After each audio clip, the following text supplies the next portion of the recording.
You're blessed when you're at the end of your rope. With less of you, there is more of God and His rule. You're blessed when you feel you've lost what is most dear to you. Only then can you be embraced by the one most dear to you. You're blessed when you're content with just who you are, no more, no less. That's the moment you find yourselves proud owners of everything that can't be bought. You're blessed when you've worked up a good appetite for God. He's food and drink and the best meal you'll ever eat. You're blessed when you care. At the moment of being careful, you'll find yourselves cared for. You're blessed when you get your inside world, your mind and heart put right. Then you can see God in the outside world. You're blessed when you can show people how to cooperate instead of compete or fight. That's when you discover who you really are and your place in God's family. You're blessed when your commitment to God provokes persecution. The persecution drives you even deeper into God's kingdom. Not only that, count yourselves blessed every time people put you down or throw you out or speak lies about you to discredit me. What it means is that the truth is too close for comfort and they are uncomfortable. You can be glad when that happens. Give a cheer even, for though they don't like it, I do. And all heaven applauds. And know that you are in good company. My prophets and witnesses have always gotten into this kind of trouble. Let me tell you why you're here. You're here to be salt seasoning that brings out the God flavors of this earth. If you lose your saltiness, how will people taste godliness? You've lost your usefulness and will end up in the garbage. Here's another way to put it. You're here to be light, bringing out the God colors in the world. God is not a secret to be kept. We're going public with this, as public as a city on a hill. If I make you light bearers, you don't think I'm going to hide you under a bucket, do you? I'm putting you on a light stand. Now that I've put you there on a hilltop, on a light stand, shine. Keep open house. Be generous with your lives. By opening up to others, you'll prompt people to open up with God, this generous Father in heaven.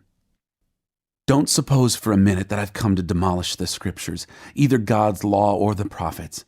I'm not here to demolish, but to complete. I'm going to put it all together, pull it all together in a vast panorama. God's law is more real and lasting than the stars in the sky and the ground at your feet. Long after stars burn out and earth wears out, God's law will be alive and working. Trivialize even the smallest item in God's law, and you will only have trivialized yourself. But take it seriously, show the way for others, and you will find honor in the kingdom. Unless you do far better than the Pharisees in the matters of right living, you won't know the first thing about entering the kingdom. You are familiar with the command to the ancients, do not murder. I'm telling you that anyone who is so much as angry with a brother or sister is guilty of murder. Carelessly call a brother idiot, and you just might find yourself hauled into court. Thoughtlessly yell stupid at a sister, and you're on the brink of hellfire.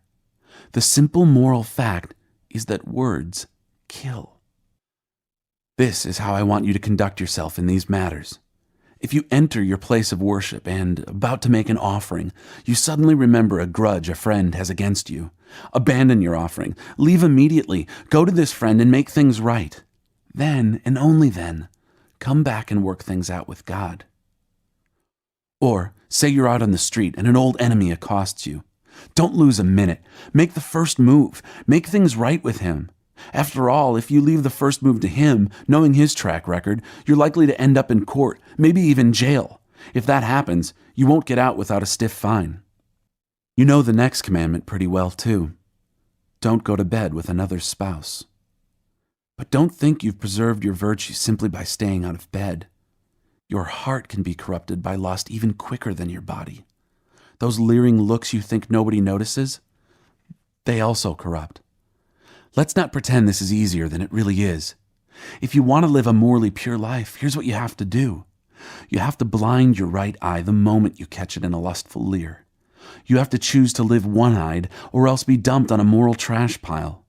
And you have to chop off your right hand the moment you notice it raised threateningly. Better a bloody stump than your entire being discarded for good in the dump. Remember the scripture that says, whoever divorces his wife, let him do it legally, giving her divorce papers and her legal rights? Too many of you are using that as a cover for selfishness and whim, pretending to be righteous just because you are legal. Please, no more pretending. If you divorce your wife, you're responsible for making her an adulteress, unless she has already made herself that by sexual promiscuity. And if you marry such a divorced adulteress, you're automatically an adulterer yourself.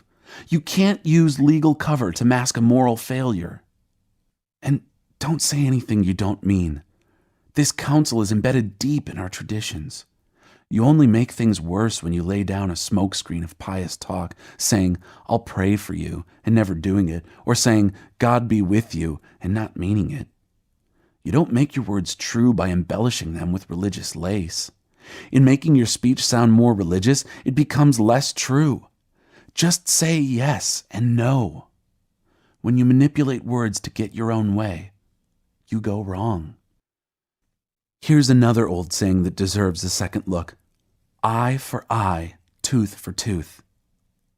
Is that going to get us anywhere? Here's what I propose. Don't hit back at all. If someone strikes you, stand there and take it. If someone drags you into court and sues you for the shirt off your back, gift wrap your best coat and make a present of it. And if someone takes unfair advantage of you, use the occasion to practice the servant life. No more tit for tat stuff. Live generously. You're familiar with the old written law, love your friend, and its unwritten companion, hate your enemy. I'm challenging that. I'm telling you to love your enemies. Let them bring out the best in you, not the worst. When someone gives you a hard time, respond with the energies of prayer, for then you are working out your true selves, your God-created selves.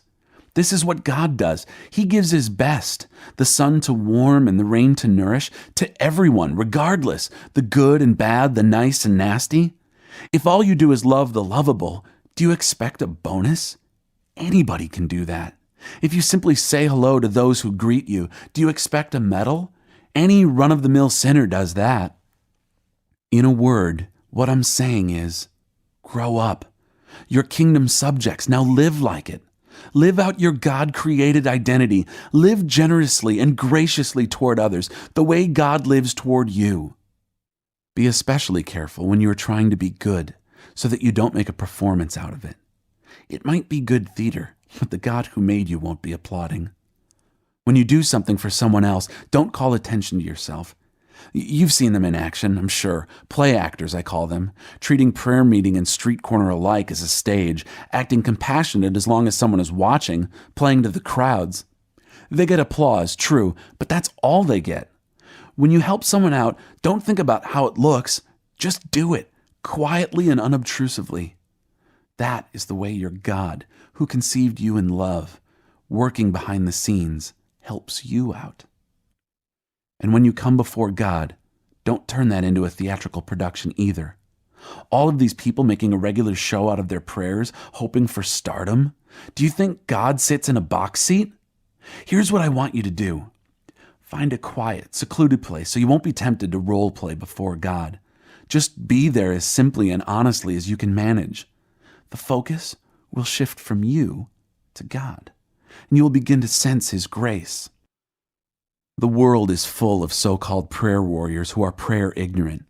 They're full of formulas and programs and advice, peddling techniques for getting what you want from God. Don't fall for that nonsense. This is your Father you are dealing with, and He knows better than you what you need. With a God like this loving you, you can pray very simply, like this. Our Father in heaven, reveal who you are. Set the world right. Do what's best. As above, so below. Keep us alive with 3 square meals. Keep us forgiven with you and forgiving others. Keep us safe from ourselves and the devil. You're in charge. You can do anything you want. You're ablaze in beauty. Yes, yes, yes. In prayer, there's a connection between what God does and what you do. You can't get forgiveness from God, for instance, without also forgiving others. If you refuse to do your part, you cut yourself off from God's part. When you practice some appetite-denying discipline to better concentrate on God, don't make a production out of it. It might turn you into a small-time celebrity, but it won't make you a saint. If you go into training inwardly, Act normal outwardly. Shampoo and comb your hair, brush your teeth, wash your face.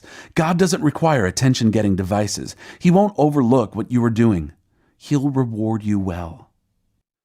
Don't hoard treasure down here where it gets eaten by moths and corroded by rust, or worse, stolen by burglars. Stockpile treasure in heaven, where it's safe from moth and rust and burglars. It's obvious, isn't it? The place where your treasure is the place you will most want to be and end up being. Your eyes are windows into your body. If you open your eyes wide in wonder and belief, your body fills up with light. If you live squinty-eyed in greed and distrust, your body is a dank cellar. If you pull the blinds on your windows, what a dark life you will have. You can't worship two gods at once. Loving one God, you'll end up hating the other. Adoration of one feeds contempt for the other. You can't worship God and money both. If you decide for God, living a life of God worship, it follows that you don't fuss about what's on the table at mealtimes or whether the clothes in your closet are in fashion. There's far more to your life than the food you put in your stomach, more to your outer appearance than the clothes you hang on your body. Look at the birds, free and unfettered, not tied down to a job description, careless in the care of God. And you count far more to Him than birds. Has anyone, by fussing in front of the mirror, ever gotten taller by so much as an inch? All this time and money wasted on fashion, do you think it makes that much difference? Instead of looking at the fashions, walk out into the fields and look at the wildflowers. They never primp or shop, but have you ever seen color and design quite like it? The 10 best-dressed men and women in the country look shabby alongside them. If God gives such attention to the appearance of wildflowers, most of which are never even seen, don't you think He'll attend to you, take pride in you, do His best for you? What I'm trying to do here is get you to relax, to not be so preoccupied with getting, so you can respond to God's giving. People who don't know God and the way He works fuss over these things, but you know both God and how He works. Steep your life in God reality, God initiative, God provisions. Don't worry about missing out. You'll find all your everyday human concerns will be met. Give your entire attention to what God is doing right now, and don't get worked up about what may or may not happen tomorrow. God will help you deal with whatever hard things come up when the time comes. Don't pick on people, jump on their failures, criticize their faults, unless, of course, you want the same treatment. That critical spirit has a way of boomeranging. It's easy to see a smudge on your neighbor's face and be oblivious to the ugly sneer on your own. Do you have the nerve to say, "Let me wash your face for you," when your own face is distorted by contempt? It's this whole traveling roadshow mentality all over again, playing a holier-than-thou part instead of just living your part. Wipe that ugly sneer off your own face, and you might be fit to offer a washcloth to your neighbor. Don't be flip with the sacred. Banter and silliness give no honor to God. Don't reduce holy mysteries to slogans. In trying to be relevant, you're only being cute and inviting sacrilege. Don't bargain with God. Be direct. Ask for what you need. This isn't a cat and mouse hide and seek game we're in. If your child asks for bread, do you trick him with sawdust? If he asks for fish, do you scare him with a live snake on his plate? As bad as you are, you wouldn't think of such a thing. You're at least decent to your own children. So don't you think the God who conceived you in love will be even better? Here is a simple rule of thumb guide for behavior. Ask yourself what you want people to do for you. Then grab the initiative and do it for them. Add up God's law and the prophets, and this is what you get. Don't look for shortcuts to God. The market is flooded with surefire, easygoing formulas for a successful life that can be practiced in your spare time. Don't fall for that stuff, even though crowds of people do. The way to life, to God, is vigorous and requires total attention. Be wary of false preachers who smile a lot, dripping with practiced sincerity. Chances are they're out to rip you off in some way or other. Don't be impressed with charisma. Look for character. Who preachers are is the main thing, not what they say. A genuine leader will never exploit your emotions or your pocketbook. These diseased trees with their bad apples are going to be chopped down and burned. Knowing the correct password, saying Master, Master, for instance, isn't going to get you anywhere with me. What is required is serious obedience, doing what my Father wills.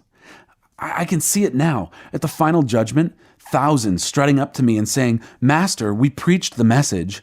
We bashed the demons. Our God-sponsored projects had everyone talking. And do you know what I'm going to say? You missed the boat. All you did was use me to make yourselves important. You don't impress me one bit. You're out of here. These words I speak to you are not incidental additions to your life, homeowner improvements to your standard of living. They are foundational words, words to build a life on. If you work these words into your life, you're like a smart carpenter who built his house on solid rock. Rain poured down, the river flooded, a tornado hit, but nothing moved that house. It was fixed to the rock. But if you just use my words in Bible studies and don't work them into your life, you're like a stupid carpenter who built his house on the sandy beach. When a storm rolled in and the waves came up, it collapsed like a house of cards.